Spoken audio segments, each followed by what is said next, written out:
Mentre il mondo delle crociere applaude la decisione del TAR di cancellare a Venezia i limiti al numero di navi e al loro tonnellaggio, le associazioni contrarie al passaggio in laguna criticano questa sentenza. In realtà si tratta di una vittoria amara per Venezia Terminal Passeggeri, visto che ormai per quest'anno molte compagnie hanno già ridotto i loro passaggi in laguna e si parla di 250.000 passeggeri in meno. Legambiente ha depositato un esposto in procura per valutare gli eventuali danni da smog e critica il TAR. Gli ambientalisti ribadiscono che la soluzione alternativa c'è già ed è spostare la crocieristica a Porto Marghera.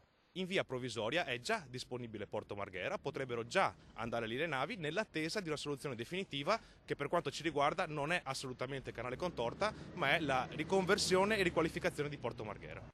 Definisce sconcertante la sentenza del TAR il sottosegretario al Ministero dei Beni Culturali Ilaria Borletti, che si augura che quanto prima si trovi una soluzione alternativa, anche valutando altre opzioni a parte quella del canale della Contorta. Non è Venezia a doversi adattare al turismo, ma viceversa, afferma. Delusione anche da parte del comitato No Grandi Navi, che si riunirà domenica per decidere le iniziative pubbliche di protesta.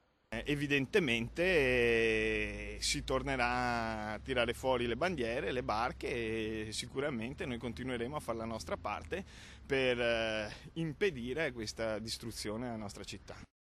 Se Venezia Terminal Passeggeri chiede al governo di decidere in fretta e in via definitiva perché l'incertezza crea danni economici, pericoli per l'occupazione e la possibilità che le grandi compagnie abbandonino Venezia, il comitato vuole un nuovo porto al Lido.